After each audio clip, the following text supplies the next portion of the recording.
नमस्कार साथियों, editorial discussion में आपका स्वागत है। आज है 10 जून। हम अपन दो एडिटोरियल डिस्कशन करेंगे। एक तो है खिलाड़ी और खेल की संस्था के बीच में दूरियां नहीं होनी चाहिए, मतलब खेल की संस्था और खिलाड़ियों के बीच में कोई भी दूरियां नहीं होनी चाहिए। दूसरा एडिटोरियल है इतिहास की शिक्षा पुरुष और महिला टेनिस में शीर्ष स्तर पर है जो कम है और क्या चुनौती है उसके बारे में डिफरेंट करेंगे। ये आरएस के मेंस का जो सिलेबस है पेपर 3 में और यूनिट 3 में स्पोर्ट और योगा के संदर्भ में आता है। अपन आगे चलते हैं, उसी के टॉपिक में बात की जाए तो खिलाड़ी और खेल की संस्था के बीच में संस्था होती है, जैसे साई है ना, जो अपन संस्था है उसकी बात कर रहे हैं, है ना। जैसे ओलंपिक जो संस्था गेम करवाती है उसकी बात की जाए, और खिलाड़ी है जो अपन खिलाड़ी खेलते हैं, उन दोनों के बीच में दूरियां नहीं होनी चाहिए। कहने का मतलब है कि कोई भी संस्था उस खिलाड़ियों के पैशन, जैसे स्कूल का एग्जाम्पल है, मान लो कोई स्कूल है, ठीक है, अपन इसमें जाते हैं, आए दिन टीचरों से प्रिंसिपलों से सबसे मिलते हैं, तो इस संस्था में लोग काम कर रहे हैं, इनके बीच में और विद्यार्थी के बीच में गैप नहीं होना चाहिए। क्या होना चाहिए? गैप नहीं होना चाहिए, संबंध अच्छे होना चाहिए ताकि वो अपनी समस्या बताए, है ना। जैसे मान लो मैं कोई टीचर हूँ, आप में से कोई भी एक लड़का लड़की, उनकी बहुत ज़्यादा समस्या जा रही, उनको लगा कि इनसे बताने से मेरी पॉजिटिविटी या मेरा समाधान हो सकता। मान लो मुझे बताया तो मैंने उसका समाधान ढूंढा, क्योंकि मेरे उनके बीच में संबंध गैप कम हुआ, है ना। तो ये दर्शाता है कि दूरियां नहीं होनी चाहिए, तभी आप स्पोर्ट, जैसे अभी 2027 की बात की जाए तो अपने भारत के अंदर कितना 2027 के भारत में बात की जाए तो क्या हो गया भाई, 2027 के भारत ओलंपिक के मेजबानी करेगा। उस समय भारत को ओलंपिक जीतना है, तो उसी के रिलेटेड में आपका आजकल आर्टिकल आ रहे हैं। तो अपन पहले भी एक डिस्कशन किया था, अभी आज जल्दी से पढ़ते हैं ताकि अपना एक कंसेप्ट है। मान लो अभी तक है ना 41 ही गोल्ड मेडल आया ओलंपिक सिर्फ। क्यों? कारण क्या है? क्योंकि एक तो मैदान नहीं है, गाँवों में ग्रामीण क्षेत्रों में आज भी संसाधनों की कमी है, कोच की कमी है, टेक्निकल कमी है, और पीटीआई जो टीचर रहते हैं स्कूल में वो तो है ही नहीं, स्कूलों में खाली पड़ा है ना। तो ये क्या है? ये चैलेंज है, इसीलिए अपन गोल्ड मेडल ज़्यादा नहीं पाते भाई। अपन 1906 से आज तो गोल्ड मेडल भाग ले रहे हैं लेकिन नहीं जीत पा रहे। क्यों? कि अपने पास चैलेंज है। उसी के रिलेटेड में ये आर्टिकल आया है, तो जिसके रिलेटेड में अपन पढ़ते हैं। जैसे देश में अपराध प्रवृत्तियाँ बढ़ रही है लेकिन खिलाड़ियों को सकारात्मक। अब ये कहाँ की बात कहाँ जोड़ी? जो ब्रजभूषण है ना, कुश्ती ओलंपिक के संघ अध्यक्ष थे, वहाँ पे वो फोगाट परिवार से थे, बबीत जो है वो विनेश फोगाट, उनके द्वारा 10 दिन तक आंदोलन किया था दिल्ली में, बहुत बड़ा आंदोलन होता मीडिया कवरेज किया कि उनके बीच में रिश्ते खराब हो रहे क्योंकि वो आदमी शोषण करता था, है ना। तो उसी के रिलेटेड बोलता है कि अगर इस तरह व्यवहार करेंगे तो लड़कियां नहीं आ पाएगी स्पोर्ट में, है ना। तो ये बहुत बड़ा एक चैलेंज टास्क है। अगर पुरुष के बराबर महिलाओं को अगर भागीदारी दिखानी है तो टीम मैनेजमेंट अच्छा होना, कोच अच्छा होना से, फैसिलिटी होनी चाहिए, हर सुविधा देनी होती, तभी जा रहे गर्ल्स एक शहर से दूसरे शहर में जा पाती है। पढ़ाई के लिए नहीं आते तो खेल के लिए कौन भेजता है? उसके लिए एक मेंटल कैलिबर फैमिली सपोर्ट चाहिए, तभी होगा पाता है। और ये 1896 में पहली बार महिला खिलाड़ी अंतर्राष्ट्रीय स्तर पर खेल भाग लिया था भारत ने। 1986 में जो पहली बार महिला खिलाड़ियों अंतर्राष्ट्रीय स्तर पदक जीता था, है ना। भारतीय महिला खिलाड़ियों की ओलंपिक, एशियाई खेल, राष्ट्रमंडल खेल में आज अगर बात की जाए तो महिलाओं ने बहुत शानदार काम किया हुआ है। अवनी लेकरा को देख लो, विनेश फोगाट को देख लो, है ना। बहुत सारे गेमों में आज वुमेन, अपन हरियाणा का देख लो, नॉर्थ ईस्ट की लड़कियों को देख लो, आप बहुत ज़्यादा गेम चैलेंज और गोल्ड मेडल लेके आते हैं ना। अभी वो हरियाणा को देख लो, मनु भाकर को देख लो, हाँ, स्वर्ण रजत पदक जीता। तो ये इस तरह जो बातें होती है उनके लिए फैसिलिटी चाहिए, तभी ये कर पाते हैं। खिलाड़ियों की समस्या की सुनना है, समाधान करना है, संस्थाओं की जिम्मेदारी है। मतलब संस्था है, मान लो कोई भी संस्था है, तो अगर खिलाड़ी समाधान ढूंढने की कोशिश करे तो उनको करना पड़ेगा, तभी तो कर पाएगा, नहीं तो कैसे पता चले, है ना। क्या बोला? नहीं तो कैसे पता चले। तो उसी के रिलेटेड में ये बात हो रही है कि भाई क्या किया जाए। अब खिलाड़ियों की समस्या सुनना, उनकी संस्थाओं की जिम्मेदारी, खिलाड़ियों की सुरक्षा, सम्मान, भविष्य को लेकर सम्मान की बात हो जाए, पुरस्कार जैसे राजीव गांधी खेल पुरस्कार है, मेजर ध्यानचंद पुरस्कार, ये क्या सम्मान है? सुरक्षा, कोई सेफ्टी, मान लो जहाँ पे गर्ल्स या बॉयज़ रह रहे हैं वहाँ पे संस्था के द्वारा फैसिलिटी होनी चाहिए, हैं, मैदान के अंदर सिक्योरिटी होनी चाहिए, कैमरा होना चाहिए। भविष्य को लेकर संस्था को संवेदनशील रहता है, मतलब आज को खिलाड़ी अपनी आता है बात है लेकिन उसको इस तरह व्यवहार नहीं करना चाहिए कि वो अपना फ्यूचर खराब कर ले। संस्थाओं को अपने आज से 2027 से मान लो मेजबान 2037 में भारत ओलंपिक का मेजबान करे तो अभी से आपको इसी तरह लेके जाना पड़ेगा।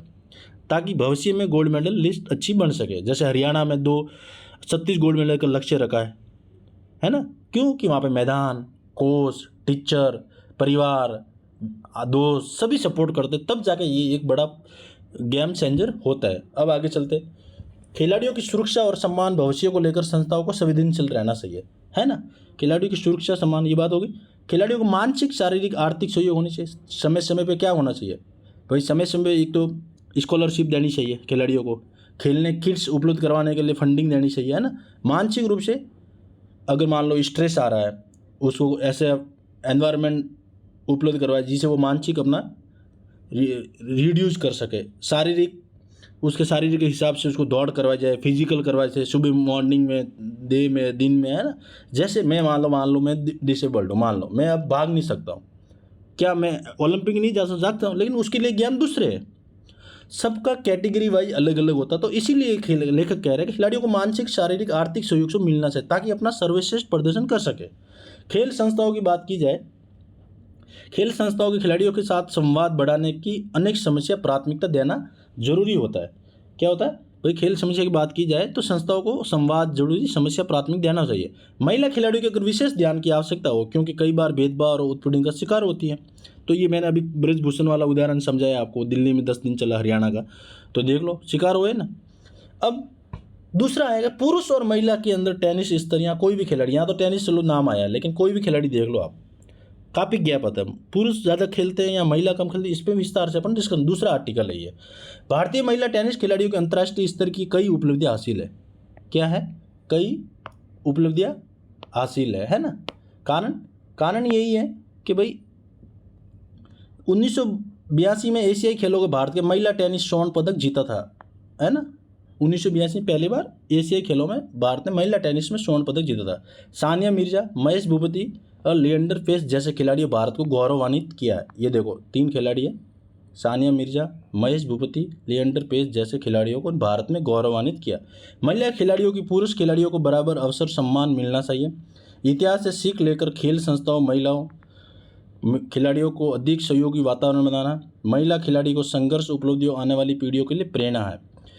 अब मैं मान लो कि भारतीय महिला टेनिस खिलाड़ियों के अंतर्राष्ट्रीय स्तर पर कई उपलब्धियां हासिल की है। 1942 में एशियाई खेलों ने भारत के महिला टेनिस में स्वर्ण पदक जीता था। सानिया मिर्जा, महेश भूपति और लिएंडर पेस जैसे खिलाड़ियों ने भारत में गौरवान्वित किया, है ना। महिला खिलाड़ियों को पुरुष खिलाड़ियों बराबर अवसर, सम्मान नहीं होने, ये चैलेंज अपन आगे पढ़ेंगे। इतिहास सीख को लेकर खेल संस्थाओं महिला खिलाड़ियों, भाई कहने की मतलब है हिस्ट्री देखनी चाहिए। अपन गोल्ड मेडल ओलंपिक में पीछे क्यों है, ये उसी लेकर के एग्जाम्पल बता रहा हूँ। क्यों पीछे, क्योंकि अपने पास इंफ्रास्ट्रक्चर कमी है, टेक्नोलॉजी कमी है। चाइना को आप देख लो, जन्म से ही स्पोर्ट एकेडमी डालने की कोशिश करते हैं। यहाँ जन्म से LKG UKG में खुद नहीं बोल पाता है, खाली मम्मी का छुटकारा पाने के लिए अपन भेजते हैं LKG UK के नाम पे टिफिन खोलने, बैठना उठना सीखे। अरे क्या एजुकेशन का लेवल गिर रहा है। आपने कभी देखा LKG UKG बैठने वाला कोई आपको मिला होगा, उसका IQ देखना आप।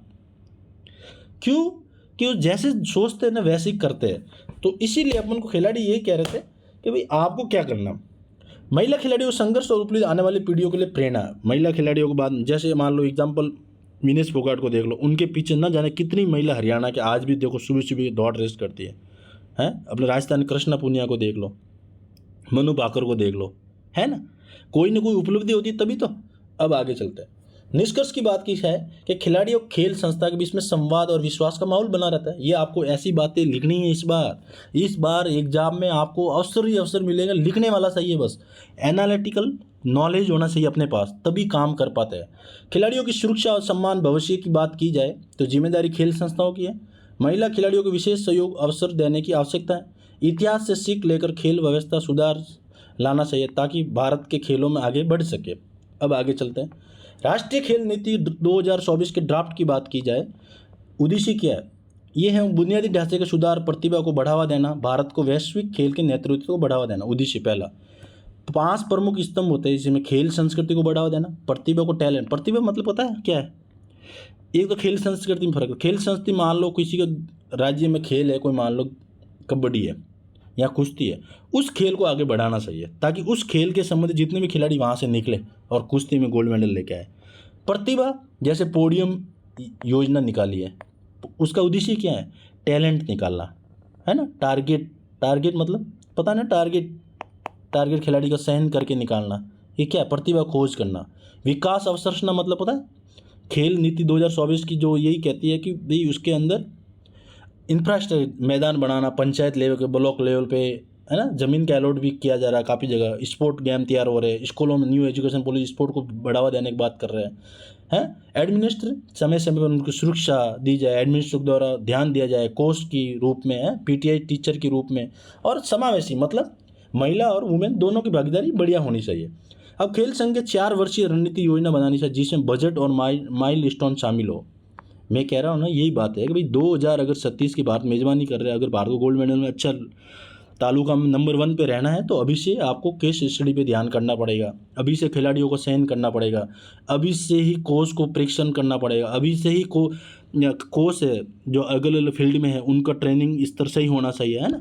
4 वर्षीय राजनीतिक योजना बनानी होगी जिसमें बजट और माइलस्टोन होना चाहिए। खेलो इंडिया योजना की बात की जाए, जमीनी स्तर पर खेल प्रतिभाओं की पहचान विकास के लिए देश भर में खेलों को इंडिया के अंदर अकादमियों की स्थापना होगी। अब बजट में लगातार की वृद्धि होगी। 25-26 के लिए बात की जाए तो 1000 करोड़ रुपए के आवंटित होगा।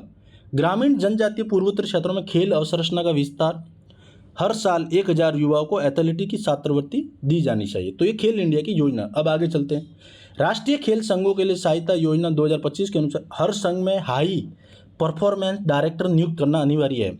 जैसे बजट का 20%, जूनियर युवा विकास 10%, कोचिंग स्टाफ के लिए आरक्षित, खेल विज्ञान टेस्टिंग डेटा रिपोर्टिंग अनिवार्य है, प्रशासनिक पारदर्शिता जवाबदेही के लिए फाइनेंशियल रिपोर्ट की और रिक्वायरमेंट हो गए। अगला, राष्ट्रीय खेल प्रतिभा योजना 8 से 12 वर्ष तक बच्चों में प्रतिभा की पहचान करना। क्या करना, प्रतिभा की पहचान करना। टारगेट ओलंपिक बॉडी में ना भी बढ़े, यानी खिलाड़ियों को सहन करना, है ना। ओलंपिक संभावनाओं के लिए वित्तीय और तकनीकी सहायता करना। फिट इंडिया मूवमेंट आपको बहुत पहले भी पढ़ा, 7-8 दिन पहले, आज फिर पढ़ा था। जन जागरूकता और फिटनेस होना बहुत ज़रूरी है। अब इस तरह अपन पढ़ने से एक अपन पढ़ते हैं कि महिला और पुरुष में अभी तक खेलों में भूमिका कम क्यों है। सबसे बड़ी बात है कम क्यों है, क्या है, अब देखते हैं कम क्यों है। जैसे मीडिया कवरेज की बात की जाए तो पुरुषों को ज़्यादा कवर करता है, महिलाओं को नहीं करता, ये सबसे बड़ी चुनौती है। ये बात सही है। जैसे टार्ग आधारित सहन, लैंगिक पूर्वाग्रह आधारित पुरस्कार, भाई एक दो को ये पॉइंट याद रखना, मीडिया कवरेज के आधार पे देखा जाए तो पुरुष की भूमिका ज़्यादा इंडिया में, महिला और पुरुष की भूमिका बात कर रहे हैं अपन, वुमेन और मेल, इन दोनों की इसलिए बात कर रहे हैं ताकि ये दोनों बात हो जाए तभी होगा। मीडिया कवरेज, पुरस्कार राशि अधिक पुरुष खिलाड़ी, महिला खिलाड़ी कम होगी। ब्रांडिंग पॉपुलैरिटी आधारित भेदभाव होगी। सुविधाएं व संसाधन की बात किया जाए सुविधाएं और संसाधन की बात की जाए तो पुरुषों के पास ज़्यादा है, महिला के पास नहीं है। कोच भी साथ में जाता है तो वो रात में सेफ्टी सर्वन, मतलब महिला आपको पता ही है कहाँ नहीं, उसकी सुरक्षा पूरी हो तभी घर से बाहर जा पाते हैं। महिला, पुरुष तो कहीं भी खेल जा सकता है, दिन में भी गाँव में मैदान में खाली देखा वहीं छक्के चौका उड़ाता नजर आएगा। नहीं, यहाँ महिला कहाँ जाते हैं, है ना। गाँव में आज भी महिला को कबड्डी नहीं खेल पाती है, पूर्वाग्रह से ग्रसित होते सामाजिक, क्या करें। सुविधाएं संसाधन कम और मानसिक समर्थन, कोचिंग ट्रेनिंग जैसे आज भी महिलाओं की चैलेंज में है। तो आपको ये मीडिया कवरेज, पुरस्कार राशि, सुविधा संसाधन, मानसिक समर्थन और कोचिंग ट्रेनिंग के सेंटर के अभाव होने की वजह से इतना बड़ा गैप आ रहा है। तो मेरा मानना है दोस्तों, आप इसी तरह पढ़ते रहिए, एडिटोरियल डिस्कशन सुनते रहिए, इस बार एग्जाम में आपको लिखने का अवसर मिले। बाकी रास्ता आपके पास है ही है, कहाँ जाना कहाँ नहीं। मेरा मकसद इतना है कि मैं एक टीचर के रूप में या दोस्त के रूप में, भाई के रूप में आपसे मैं कन्विंस होता हूँ। तो आप सुनिए इसको और मिलते हैं नेक्स्ट एडिटोरियल डिस्कशन के साथ।